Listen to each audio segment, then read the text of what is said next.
My husband threw his coffee mug against the kitchen wall. Brown liquid splattered across the yellow wallpaper I had hung myself 20 years ago. Pieces of ceramic scattered on the floor like broken promises. I can't do this anymore, Margaret. Robert's face was red and twisted with anger. You're destroying everything we built together. I stood perfectly still by the stove, my wooden spoon dripping with tomato sauce. The pasta water was boiling over, but I didn't move to turn it off. Something in Robert's voice was different today. Colder. More final. What did I do wrong this time? I asked quietly. What did you do wrong? He laughed, but it wasn't a happy sound. You lost your job last month. You can't even walk to the mailbox without getting tired. And now this. He waved a stack of papers at me. I recognized the papers. Medical bills from my doctor visits. The ones I thought our insurance would cover. The insurance company denied everything, Robert continued. They say your condition is pre-existing. Do you know what that means, Margaret? It means we're broke. Completely broke. My hands started shaking. We can appeal the decision. I can call them tomorrow and… No! Robert slammed his fist on the counter. I'm done with your phone calls. I'm done with your appointments. I'm done with you being sick all the time. I had been married to Robert for 35 years. We met in college when I was studying to be a teacher and he was learning to fix cars. He used to bring me flowers every Friday. He used to hold my hand during scary movies. He used to tell me I was beautiful even when I felt ugly. That man was gone. I could see it in his eyes. I talked to your sister Patricia today, Robert said. My sister Patricia. The woman who lived in the biggest house on Elm Street. The woman who drove a car that cost more than most people's homes. The woman who never let me forget that she married rich while I married for love. What did Patricia say? I asked, though I already knew I wouldn't like the answer. She thinks you need professional help. Full-time care. She knows about a place called Sunny Meadows where they take care of people like you. People like me. The words hit me like a slap across the face. Robert, I don't need full-time care. I'm just going through a rough patch. The doctors said. The doctors said a lot of things. Robert's voice got louder. They said you'd get better. They said the treatment would work. They said our insurance would cover it. They were wrong about everything. I turned off the stove and faced my husband. Really looked at him. His hair was thinner now, more gray than brown. His shoulders were bent like he was carrying something heavy. His eyes were bloodshot and tired. Are you giving up on me? I whispered. I'm not giving up. I'm being realistic. You can't work. You can't take care of the house. You can barely take care of yourself. And I can't take care of both of us. But I'm your wife. You're my burden. The words exploded out of him. You're a weight around my neck that's dragging me down to the bottom of the ocean. I felt something break inside my chest. Not my heart exactly, but something deeper. Something that had been holding me together for months. I see, I said calmly. So what happens now? Robert's anger seemed to fade a little. He looked almost sad. Patricia found you a room at Sunny Meadows. It's a nice place. Clean. They have activities and good food. You'll be happy there. And you? I'll be able to breathe again. I walked to the window and looked out at our backyard. The garden I had planted was full of weeds now. The swing set we had bought for our grandchildren was rusty and broken. Everything was dying or dead. When? I asked. Tomorrow morning. Patricia will pick you up at 8. Tomorrow. I turned around to face him. You're sending me away tomorrow? It's better if we don't drag this out. Like pulling off a bandage. I almost laughed. Like pulling off a bandage. As if 35 years of marriage was just a small wound that needed to heal. You're too troublesome, Robert said quietly. Pack up yourself and leave. It's the only way this works. Troublesome. The word echoed in my mind. I had taught 4th grade for 28 years. I had raised 2 children who were now successful adults. I had taken care of Robert's mother when she had cancer. I had cooked thousands of meals, washed thousands of loads of laundry, and held Robert's hand through his own difficult times. And now I was troublesome. Fine, I said. I'll pack tonight. Robert looked surprised. Maybe he expected me to cry or beg or fight. But I was done fighting. I was done begging. And I was definitely done crying over a man who saw me as nothing more than a problem to solve. Margaret, don't. I held up my hand. Just don't. I walked past him toward our bedroom. Our bedroom that would soon be just his bedroom. I could hear him talking on the phone as I climbed the stairs. Patricia? It's me. She agreed to go. No, she didn't fight it. Yes, tomorrow morning is still good. I know. You were right about everything. You were right about everything. Those words followed me into the bedroom like a dark cloud. I pulled out my old suitcase from the closet. The one we used to take on vacation when we were young and happy. When we thought we had forever. As I folded my clothes, I thought about all the things Robert didn't know. He didn't know that I had been quietly researching our financial situation for months. He didn't know that I had copies of all our important papers hidden in my sewing box. He didn't know that I had been documenting every conversation we had about my health and our money. Most importantly, he didn't know that I had been recording our phone calls for the past 3 weeks. Including the one he just had with Patricia. I pulled out my phone and played back the recording of their conversation from 2 days ago. Patricia's voice was clear and cold. The insurance will pay out $200,000 when she dies, Robert. Think about what that money could do for your future. But she's not dying, Robert had replied. The doctor said she could live for years with treatment. Accidents happen, Robert. Especially to people in poor health who are living in places like Sunny Meadows. I had listened to that conversation 5 times, and each time it made me feel sicker. My own sister and my own husband were discussing my death like it was a business transaction. But they had made one big mistake. They thought I was weak. They thought I was broken. They thought I was just a troublesome old woman who would go quietly into the night. They were wrong. I finished packing and sat on the bed I had shared with Robert for 35 years. Tomorrow morning, Patricia would come to take me away. She would probably act concerned and caring in front of Robert. She would probably tell me how nice Sunny Meadows was and how much I would like it there. But I had done my own research on Sunny Meadows. I knew things about that place that would make Patricia's blood run cold. I knew that 3 patients had died there in the past 6 months under suspicious circumstances. I knew that the facility was owned by a company that had been investigated for insurance fraud. I knew that the head nurse had been fired from her previous job for giving patients the wrong medication. And I knew that Patricia had been in contact with that same head nurse for the past month. I pulled out my laptop and opened the file I had been working on for weeks. Photos, documents, recordings, and research. Everything I needed to prove that my husband and sister were planning to kill me. My phone buzzed with a text message. It was from my old teaching colleague, Sarah, who now worked as a reporter for the local newspaper. Margaret, you haven't returned my calls. Are you okay? I heard some disturbing rumors about Robert and Patricia. Call me. I smiled for the first time in months. Sarah was about to get the story of her career. I typed back, I'm fine, but I need to see you tonight. I have something that will change everything. As I waited for her response, I heard Robert moving around downstairs. He was probably celebrating his freedom, planning his new life without his troublesome wife. But tomorrow morning was going to be very different than he expected. Sarah texted back, I'll be right over. Back door. Yes, I typed. And Sarah? Bring your camera. I looked around the bedroom one more time. 35 years of memories surrounded me. Photos of our wedding, our children's graduations, family vacations. All of it was about to become part of the past. But I wasn't sad anymore. I was angry. And anger, I had learned, was much more useful than sadness. I heard a car door slam outside. Sarah was here. It was time to turn the tables on the people who thought they could throw me away like garbage. Robert called up the stairs. Margaret? Who's here? Just a friend, I called back sweetly. We're going to have a very interesting conversation. I heard his footsteps on the stairs. He was coming up to check on me, probably to make sure I wasn't causing trouble. Too late, Robert. The trouble was just beginning.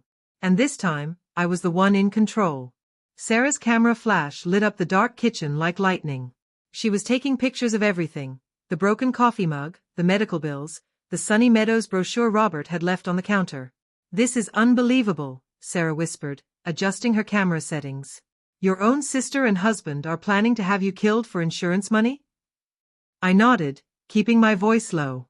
Robert was still upstairs, probably listening to every word. I have recordings of their phone calls. They think I'm going to die in an accident at Sunny Meadows. How long have you known? 3 weeks. That's when I started paying attention to their conversations. Really paying attention? Sarah pulled out her notebook and started writing. Tell me everything, Margaret. From the beginning. I sat down at the kitchen table where Robert had eaten thousands of meals I had cooked for him, where we had helped our children with homework, where we had planned our life together. It started when I lost my job, I began. Robert became obsessed with money. He would stay up all night looking at our bank statements, making lists of our expenses. He started saying I was costing too much. That's when Patricia got involved? Patricia has been involved for months. She's been filling Robert's head with ideas about how expensive I am, how much trouble I cause, how much better his life would be without me. Sarah's pen moved quickly across her notebook. And you have proof of this? I pulled out my phone and played one of the recordings. Patricia's voice filled the quiet kitchen. She's going to bankrupt you, Robert. The medical bills alone will destroy everything you've worked for. But she's my wife, Robert's voice replied. She's an anchor around your neck. And anchors do one thing, they drag you down until you drown. Sarah's eyes widened. She actually said that? That's nothing. Listen to this one. I played another recording. This time, Patricia was explaining how the insurance money would solve all of Robert's problems. $200,000. Robert. Think about what you could do with that money. You could pay off the house. You could retire early. You could finally live the life you deserve. But how would... she's not dying. People die in nursing homes all the time, Robert. Especially people with health problems like Margaret's. Sometimes they forget to take their medicine. Sometimes they fall down the stairs. Sometimes they just fade away. Sarah stopped writing. She's talking about murder. She's talking about making it look like an accident. And Robert is going along with it. Why? Why would your husband want you dead? I was quiet for a moment. That was the question that had been eating at me for weeks. Why would a man who once loved me enough to marry me now want me dead? I think he's scared, I said finally. He's scared of being poor. He's scared of taking care of me. He's scared of growing old. And Patricia has convinced him that I'm the cause of all his fears. Sarah finished writing and looked up at me. Margaret, you have to go to the police. Tonight. This is attempted murder. I can't. Not yet. Why not? Because I need more evidence. Right now, all I have are recordings of conversations. Patricia is smart. She's probably never said anything direct enough to get her arrested. But you just played me a recording of her talking about how people die in nursing homes. She didn't say she was going to kill me. She just said that people die. A good lawyer could argue that she was just stating facts. Sarah closed her notebook and looked at me with new respect. You're planning something, aren't you? I'm planning to get justice. Real justice. Not just for me, but for the 3 other people who died at Sunny Meadows in the past 6 months. 3 other people? I've been researching the facility. 3 patients died there under suspicious circumstances. All of them had large life insurance policies. All of them died within a month of arriving. Sarah opened her notebook again. Do you have names? I have everything. Names, dates, insurance payouts, and the connection between all 3 cases. What connection? I smiled grimly. Patricia was the insurance agent for all 3 policies. Sarah's mouth fell open. Are you saying your sister has done this before? I'm saying my sister has been running a murder-for-profit scheme, and tomorrow morning she's planning to make me her next victim. Upstairs, I heard Robert's bedroom door close. He was going to bed, probably sleeping peacefully while planning to send his wife to her death in the morning. Margaret, you have to call the police right now. This is bigger than just you. I know. But I need one more piece of evidence. Something that will make sure Patricia goes to prison for the rest of her life. What kind of evidence? I need to catch her in the act. I need her to admit what she's done to those other people. Sarah looked at me like I was crazy. You want to let her try to kill you? I want to record her confessing to murder. And I think I know exactly how to do it. I pulled out my laptop and showed Sarah the file I had been building. Photos of the Sunny Meadows facility, newspaper articles about the suspicious deaths, copies of the insurance policies, and a detailed timeline of Patricia's involvement in each case. This is incredible work, Sarah said, scrolling through the documents. You've basically solved a serial murder case. I used to be a teacher, remember? I know how to research. I know how to gather evidence. And I know how to catch people in lies. But this is dangerous, Margaret. If Patricia really is a killer, then she's already planning to kill me tomorrow. At least this way, I have a chance to stop her. Sarah was quiet for a long moment, reading through my research. What do you need me to do? I need you to be my witness. I need you to document everything that happens tomorrow. And I need you to be ready to call the police the moment I give you the signal. What signal? You'll know it when you hear it. We spent the next hour going over my plan. It was risky, but it was the only way to get the evidence I needed to put Patricia away forever. At midnight, Sarah packed up her camera and notebook.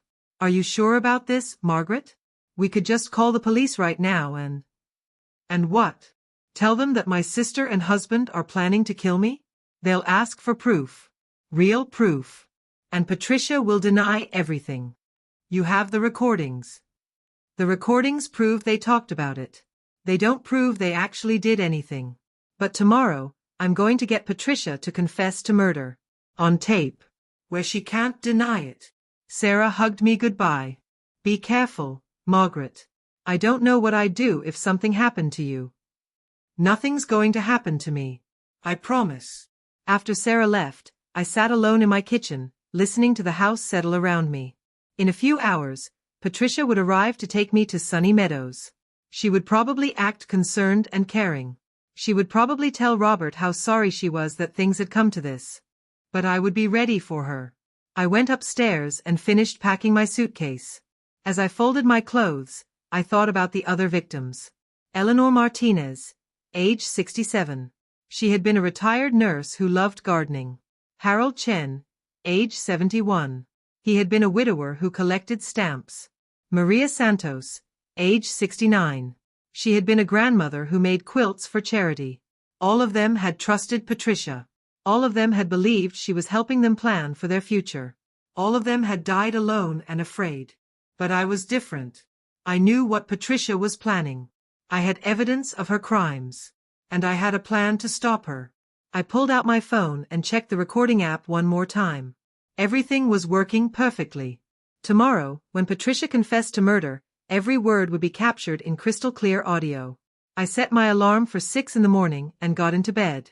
As I lay there in the darkness, I thought about Robert sleeping in the next room. My husband of 35 years.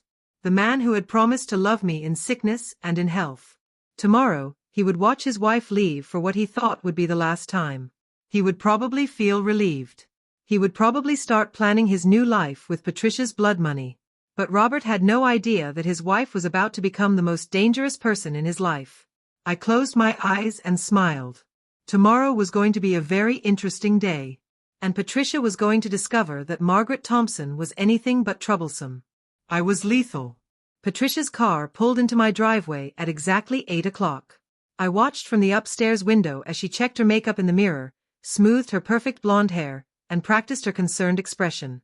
She had no idea that I was recording everything through the window. Margaret, she called out in her fake sweet voice. Time to go, honey. I grabbed my suitcase and walked downstairs. Robert was waiting by the front door, his face pale and nervous. He couldn't even look at me. Ready? He asked quietly. I've been ready for weeks, I said, which was true in more ways than he knew. Patricia knocked on the door, then walked in without waiting for an answer. She was wearing an expensive black dress and diamond earrings. Funeral clothes, I realized. She was already dressed for my death. Oh, Margaret, she said, rushing over to hug me. I'm so sorry it has to be this way. But you'll love Sunny Meadows. It's such a beautiful place. I hugged her back, feeling the small recording device hidden in my jacket pocket. I'm sure it is, Patricia. You always know what's best. I do try to take care of my family, she said, smiling at Robert. Both of you mean the world to me. Robert picked up my suitcase and carried it to Patricia's car. A black sedan that looked like it belonged in a funeral procession. I'll visit you every week, Robert said as he put my suitcase in the trunk. Another lie. I had already heard him tell Patricia that he never wanted to see me again. That would be nice, I said calmly. I'll look forward to it. Patricia opened the passenger door for me. Shall we go? I don't want to be late for your appointment. My appointment. Like I was going to get my hair done instead of being murdered. As we drove through town, Patricia kept up a constant stream of chatter about how wonderful Sunny Meadows was. How clean the rooms were. How friendly the staff was. How much I would enjoy the activities. They have bingo every Tuesday, she said excitedly. And movie nights on Fridays. You'll make so many new friends. Sounds perfect, I said. Tell me about the other patients. Are they happy there?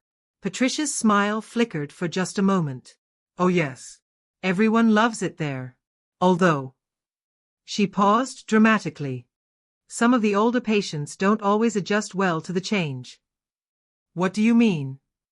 Well, sometimes elderly people have trouble with their medication. Or they get confused and have accidents. It's very sad, but it's part of getting older. I nodded sympathetically. That must be hard for their families. It is. But at least they have good insurance. That helps with the financial burden. Perfect. She was already talking about insurance and accidents. Just like I had hoped.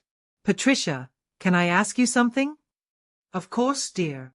How did you know about Sunny Meadows? I mean, how did you find out it was such a good place? Patricia's hands tightened on the steering wheel. I've had other clients who needed long-term care. I've learned which facilities provide the best service. Other clients? I'm an insurance agent, remember? I help people plan for their future. Sometimes that future includes places like Sunny Meadows. We were getting close to the facility now. I could see the white building up ahead, surrounded by perfectly manicured lawns. It looked peaceful and safe. The perfect place to hide a murder.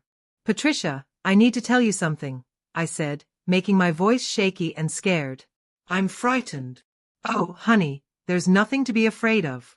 The staff at Sunny Meadows are wonderful. They'll take such good care of you. But I don't want to die alone. Patricia pulled into the parking lot and turned off the engine. What makes you think you're going to die? I'm not stupid, Patricia. I know what happens to people like me. People who are sick and expensive and troublesome. You're not troublesome, Margaret. You're just unwell.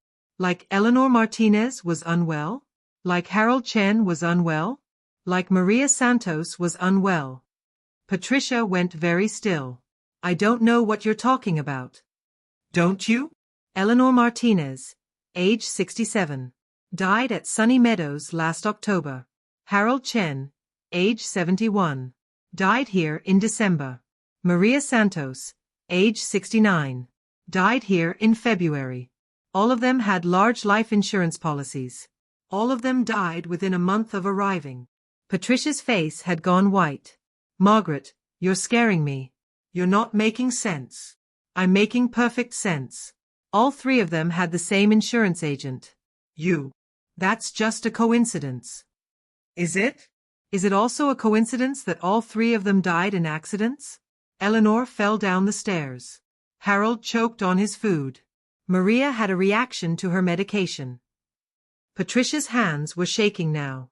I don't know anything about those people. Yes, you do.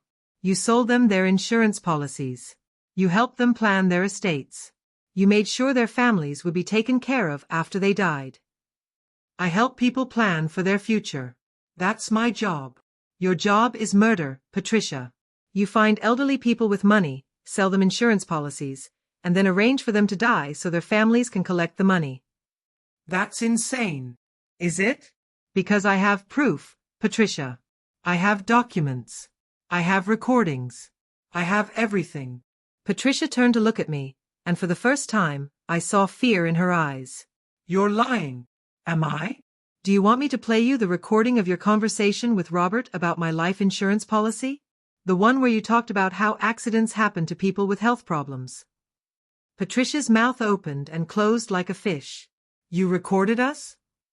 I recorded everything. Every phone call.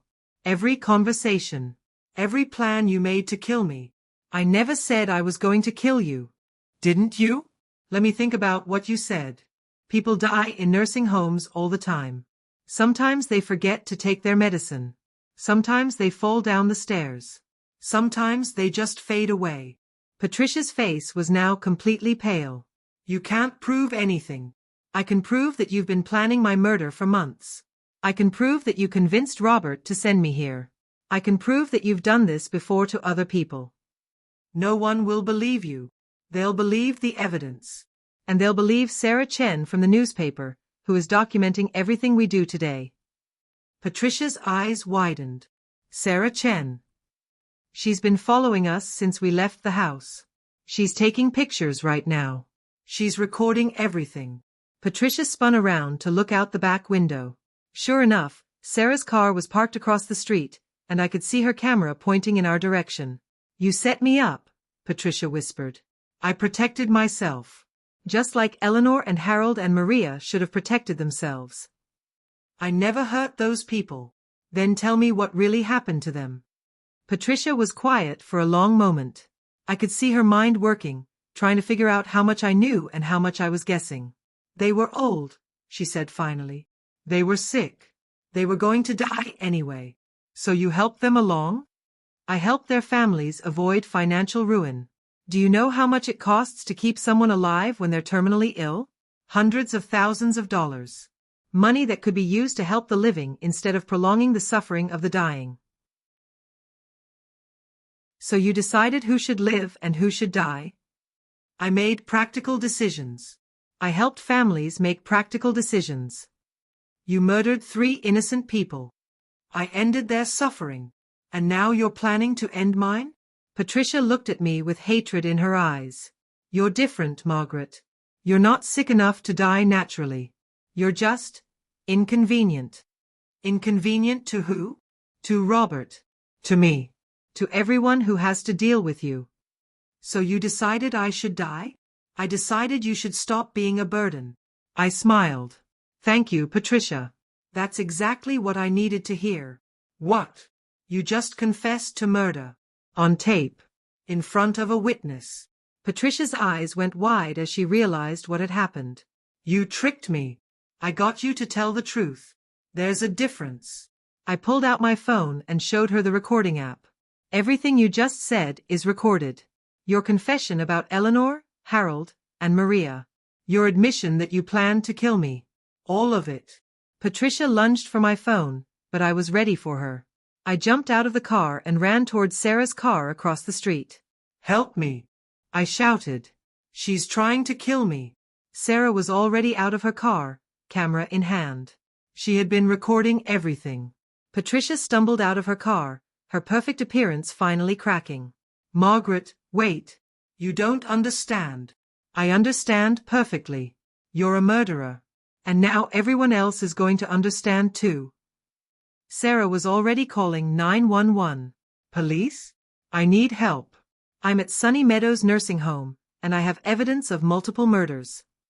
Patricia stood in the parking lot, looking back and forth between Sarah and me.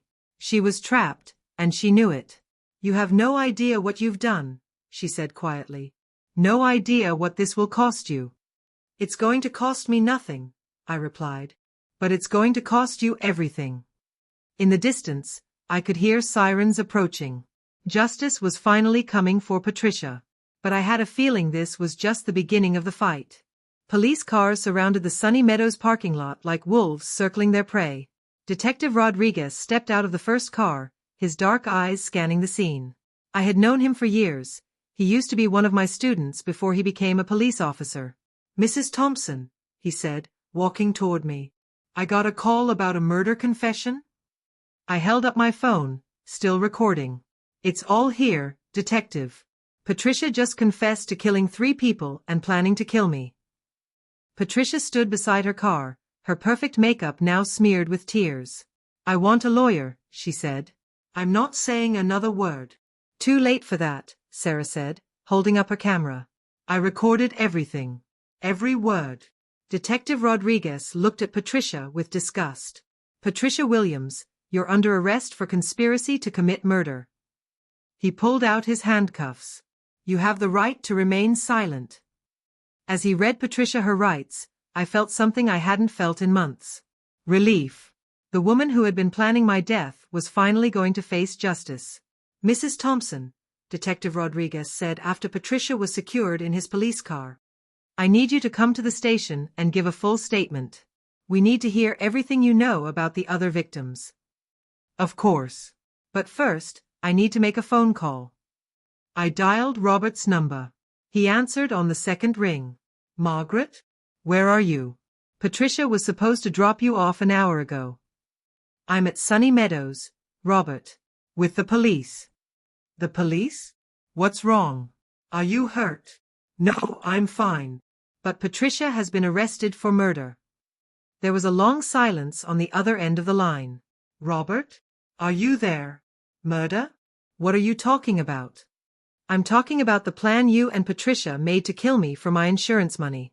I'm talking about the 3 other people she murdered at this facility. I'm talking about the recordings I have of every conversation you've had with her for the past month. Another long silence. You recorded us? I recorded everything, Robert. Every lie. Every plan. Every moment when you decided my life was worth less than $200,000.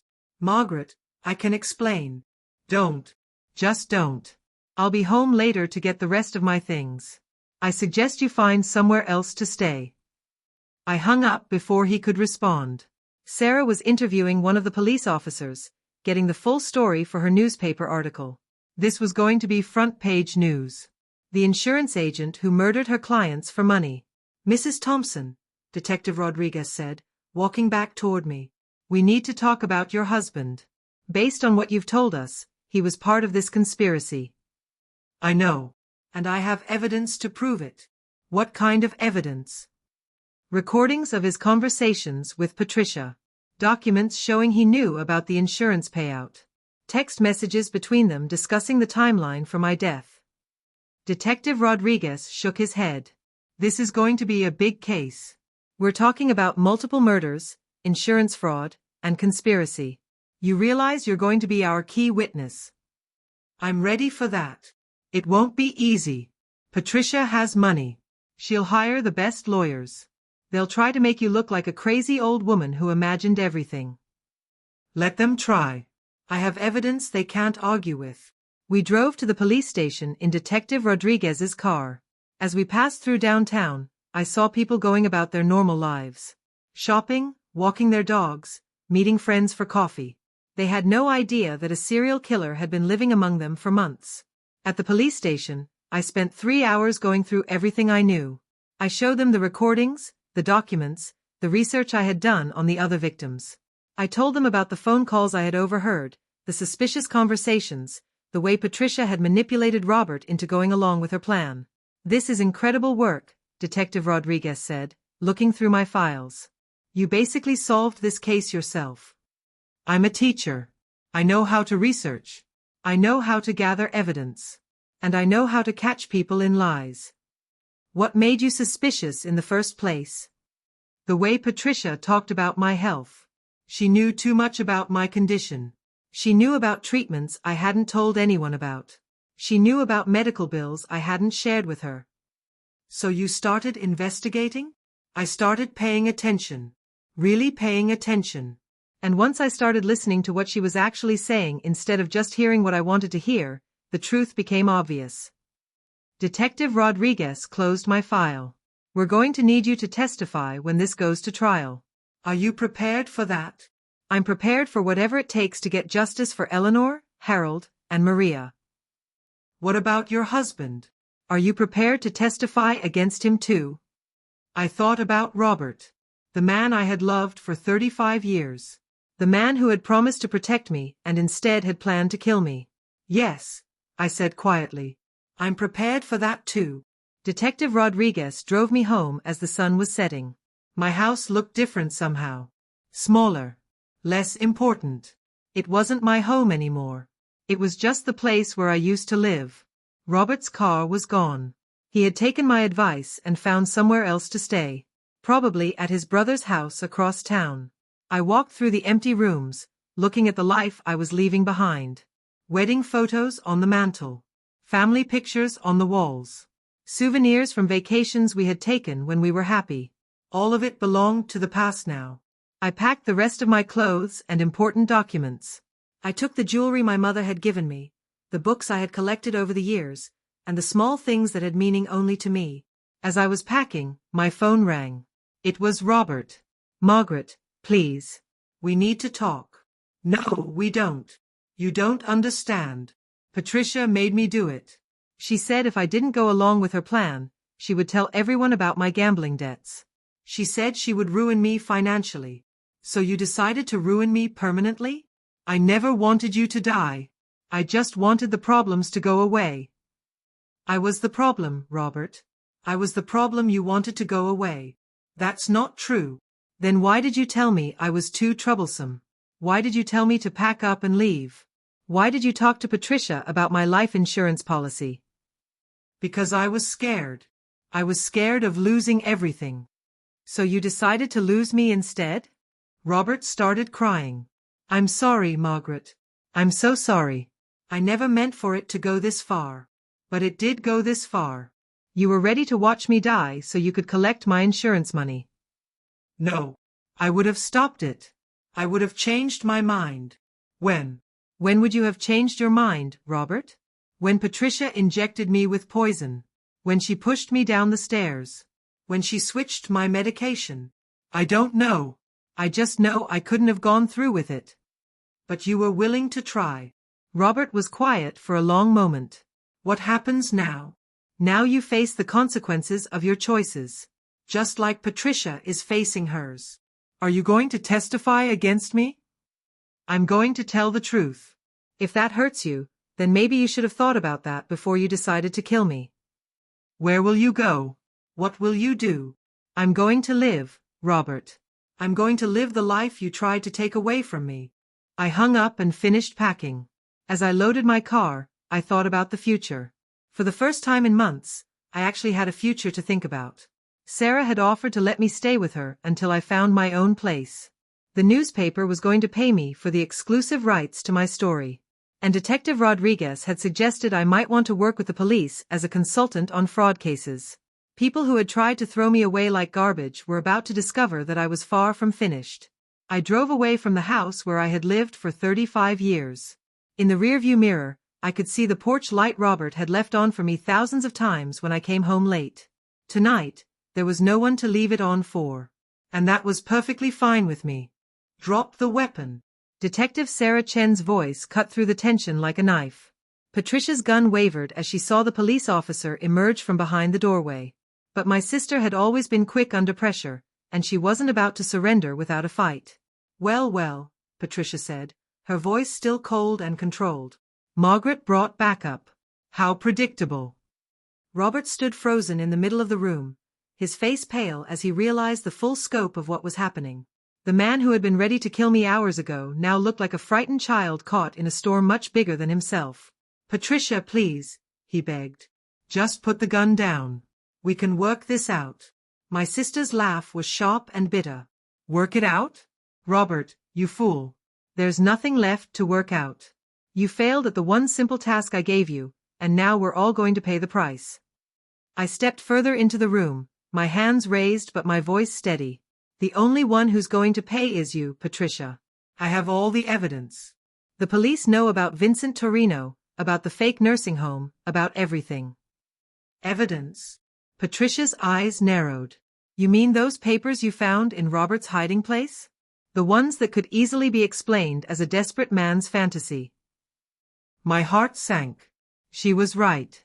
The documents were damning, but a good lawyer could probably cast doubt on them.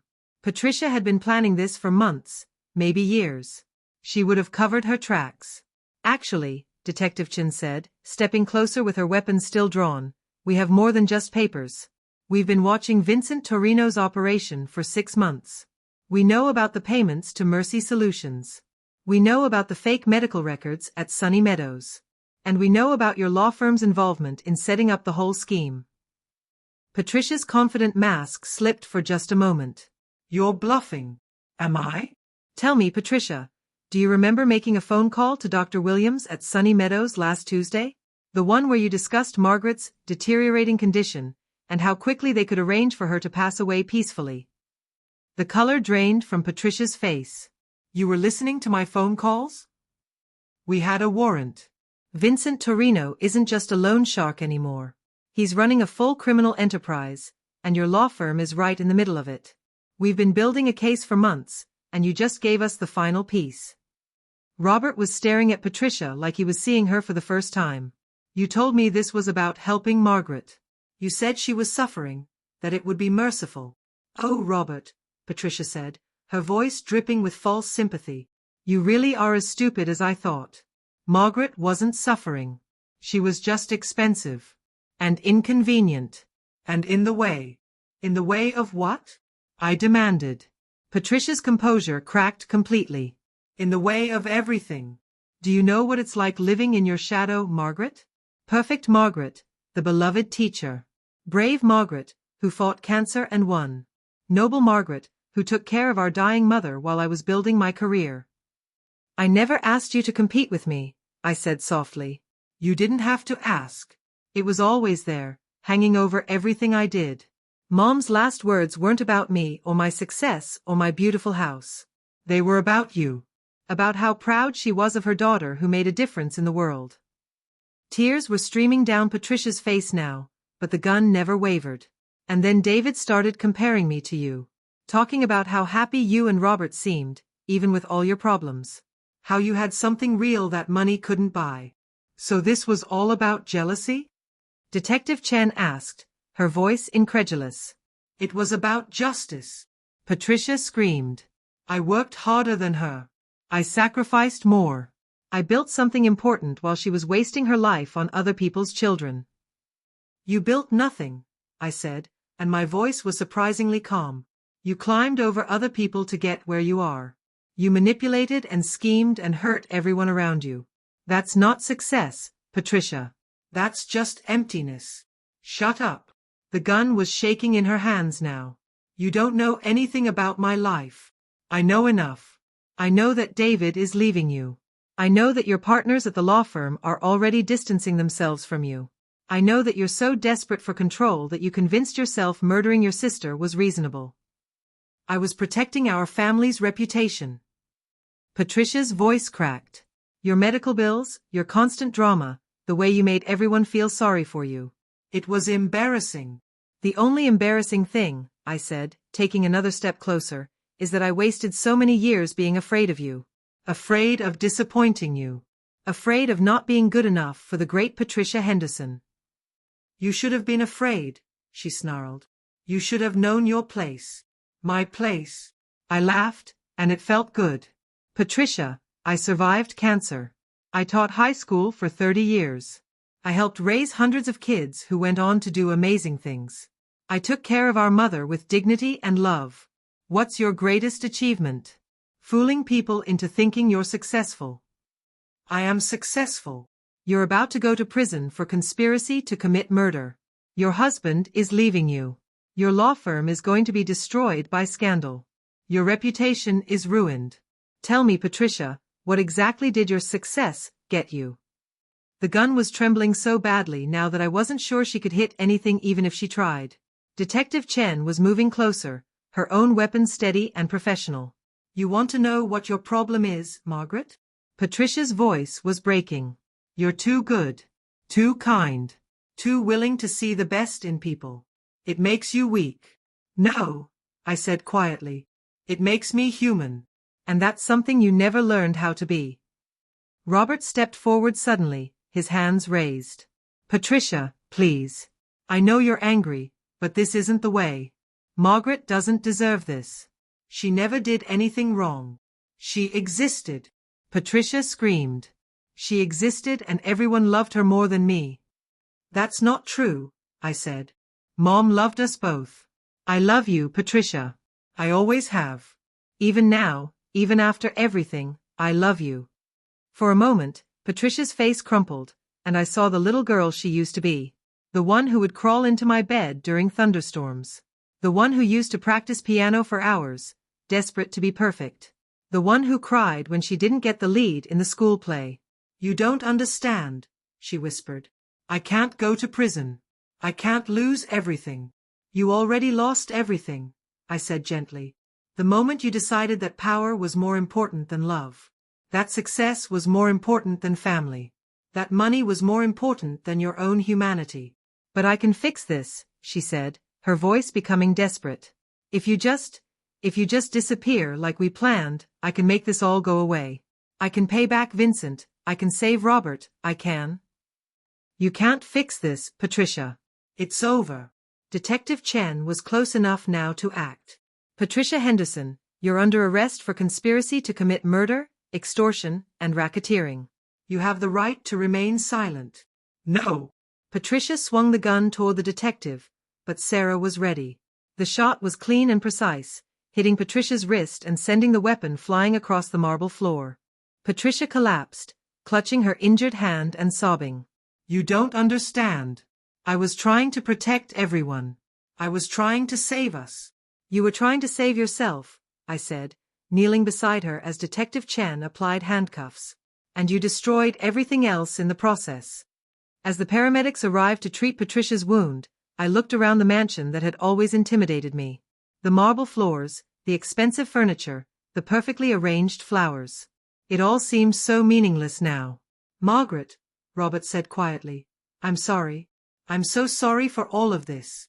I know, I said, but sorry isn't enough anymore. We both have a lot of work to do. Detective Chen approached me as they loaded Patricia into the ambulance. We'll need you to testify, of course. But Mrs. Thompson, I want you to know that what you did tonight was incredibly brave. It wasn't brave, I said. It was just necessary. Sometimes they're the same thing. As the police cars pulled away, I stood in Patricia's driveway watching the sun rise over the neighborhood where I'd grown up.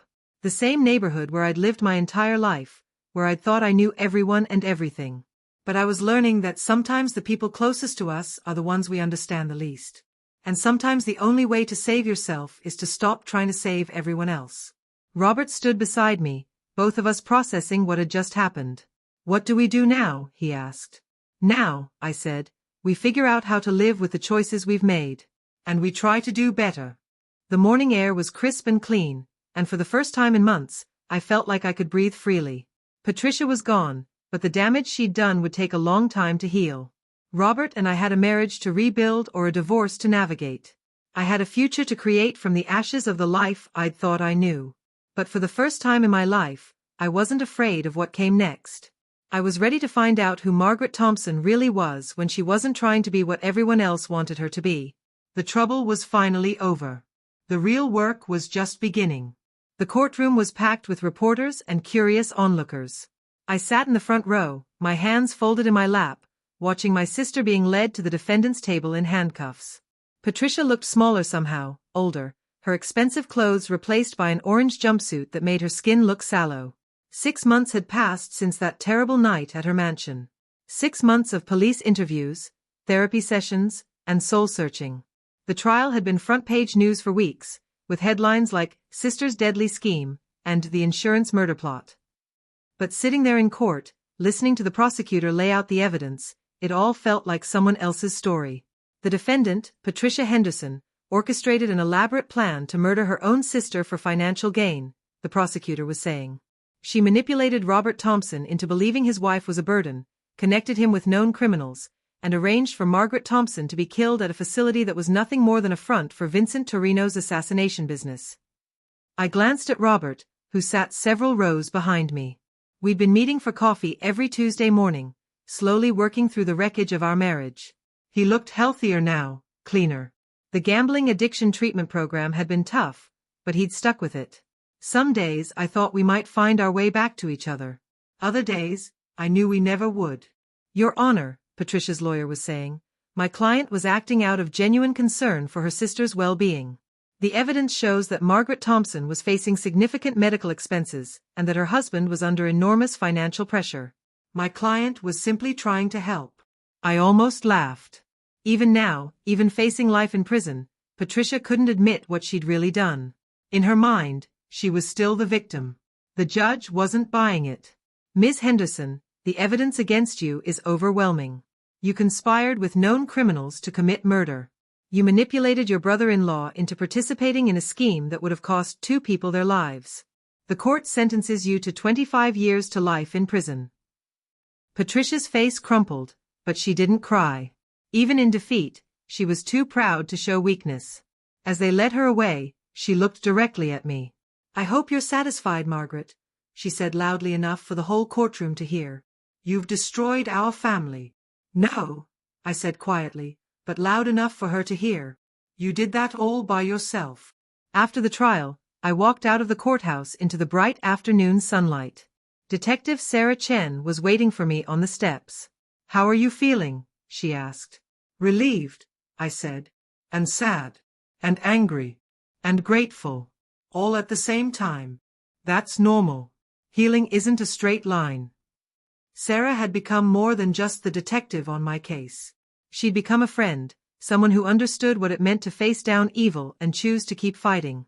She'd been promoted to sergeant after the Torino case, and she'd started a support group for crime victims that I'd been attending. "What's next for you?" she asked. "I'm moving," I said. "I found a little apartment across town, near the community college." "The community college?" "They offered me a job, teaching drama therapy to seniors, helping people find their voices through theater." I smiled. Turns out all those years of dealing with difficult teenagers prepared me perfectly for dealing with difficult adults. Sarah laughed. "I bet it did." 3 weeks later, I stood in my new apartment, surrounded by boxes and possibilities. It was smaller than the house I'd shared with Robert, but it was bright and cheerful, with big windows that let in plenty of light. I'd painted the walls a soft yellow, hung up some of my favorite pictures, and bought fresh flowers for the kitchen table. The phone rang. "Mrs. Thompson? This is Jennifer Morrison from Channel 7 News. We'd like to do a follow-up story about your case. Show how you've rebuilt your life after everything that happened." I'd been getting calls like this for weeks. Everyone wanted to interview the woman who'd survived her sister's murder plot. "I'm sorry, but I'm not interested in doing any more interviews." "But Mrs. Thompson, your story is so inspiring. People need to hear about your courage, your resilience." "My story isn't about courage," I said. "It's about survival. And survival isn't a performance. It's just life." After I hung up, I sat at my small kitchen table and opened a letter that had arrived that morning. It was from one of my former students, now a successful lawyer in Chicago. "Dear Mrs. Thompson," it read. "I saw the news about what happened to you, and I wanted you to know that you're in my thoughts. I'll never forget what you taught me in your drama class about finding my authentic voice. That lesson has guided me through every challenge in my life. I hope you know that you changed hundreds of lives during your teaching career. You certainly changed mine." I wiped away a tear and put the letter in a shoebox where I kept all the cards and messages I'd received from former students. There were dozens of them, each one a reminder that my life had mattered long before the events that made me famous. The doorbell rang. Through the peephole, I saw Robert standing on my doorstep, holding a small potted plant. "I brought you a housewarming gift," he said when I opened the door. "It's a peace lily. The lady at the garden center said they're good for new beginnings." "Thank you," I said, accepting the plant. "Come in. I just made coffee." We sat at my little table, just like we had every Tuesday for the past month. But today felt different. More final, somehow. "I have something to tell you," Robert said. "I got a job offer. In Phoenix. Construction work, good benefits, a chance to start over completely." I nodded, feeling a mix of emotions I couldn't quite name. "That sounds like a good opportunity." "It is. But I wanted to ask you something first." He looked nervous, like a teenager asking someone to prom. "Would you consider coming with me? Not as my wife, not yet. Maybe not ever. But as, I don't know, a friend? A partner in figuring out what comes next." I thought about it. The old Margaret would have said yes immediately. Would have jumped at the chance to rebuild our marriage, to pretend that the past 6 months had never happened. But I wasn't the old Margaret anymore. I can't, I said gently. I'm building something here. Something that's mine. He smiled, and it was the first genuine smile I'd seen from him in years. I was hoping you'd say that. You were hoping I'd say no? I was hoping you'd choose yourself. It means you're really healing. We hugged goodbye at my door, and I watched him walk to his car. I didn't know if I'd ever see him again, but for the first time, that was okay. I had my own life to live now. That evening, I sat at my computer and began writing. Not a memoir or a tell-all book about my experience, but something different. A guide for other survivors. A handbook for people who'd been betrayed by the people they trusted most. Chapter 1, Learning to Trust Yourself Again, I typed. The hardest part of surviving betrayal isn't the physical danger or the emotional pain. It's learning to trust your own judgment again. When someone you love lies to you, manipulates you, or tries to harm you, it shakes your faith in your ability to read people. But here's what I've learned: your instincts are stronger than you think. I wrote for hours, sharing the lessons I'd learned, the mistakes I'd made, the victories I'd earned. It felt good to put my experience into words, to transform my pain into something that might help others. When I finally went to bed, I felt something I hadn't experienced in years: peace. Not the peace of resignation or defeat, but the peace of someone who had fought a hard battle and won. Not just against Patricia or Robert or Vincent Torino, but against the part of myself that had been willing to accept being called troublesome. I was troublesome. I asked questions, I stood up for myself, I refused to be quietly disposed of. And for the first time in my life, I was proud of that. The next morning, I got ready for my first day at my new job. I chose a bright blue dress that made me feel confident and capable. I did my hair and makeup with care, not to impress anyone else, but because I wanted to feel good about myself. The community college was a short drive from my apartment. As I walked into the building, I felt the familiar flutter of nerves that came with starting something new. But underneath the nervousness was excitement. I was about to help people find their voices, just like I'd finally found mine. My first class was a group of 12 seniors, ranging in age from 60 to 85. They looked at me with the same mixture of curiosity and skepticism I'd seen in thousands of students over the years. "Good morning," I said, standing in front of the small group. "My name is Margaret Thompson, and I'm here to teach you about drama therapy. But before we start, I want to tell you something important. You're never too old to change your story." An elderly woman in the front row raised her hand. "What if our story is too painful to tell?" "Then we start with someone else's story," I said. "We put on masks, we become characters, we explore emotions in a safe space. And slowly, we learn that we're stronger than we think we are." For the next hour, we did exercises and improvisations. We played games that helped people access their creativity and express their feelings. I watched faces light up as quiet individuals found their voices, as shy people discovered their inner strength. After class, the woman who'd asked about painful stories approached me. "I'm Helen," she said. "I lost my husband last year, and I've been struggling with depression. But today, for the first time in months, I felt like myself again." "That's wonderful, Helen. Theater has a way of reminding us who we really are underneath all the pain and fear. Is it true what they said in the news? About what your sister did to you?" I nodded. "Yes, it's true. How did you find the strength to keep going?" I thought about her question. "I didn't find it," I said finally. "I realized it was there all along. I just had to stop letting other people convince me I was weak." As I drove home that afternoon, I felt a sense of purpose I hadn't experienced in years. This was what I was meant to do. Not just teach drama, but help people reclaim their power. Help them understand that they were the authors of their own stories. My phone rang as I pulled into my parking space. It was Sarah Chen. "Margaret, I have some news. Vincent Torino died in prison last night. Heart attack. And there's something else. He left a message for you."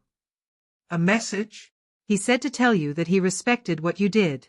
That you had more courage than most of his own men. He said you were the kind of person who made the world interesting." I laughed, despite myself. I'm not sure how to take that. Take it as a compliment. From someone who understood strength when he saw it. That night, I sat by my window with a cup of tea, watching the stars appear in the darkening sky. I thought about the woman I'd been 6 months ago, so afraid of being called troublesome that she'd almost let herself be killed.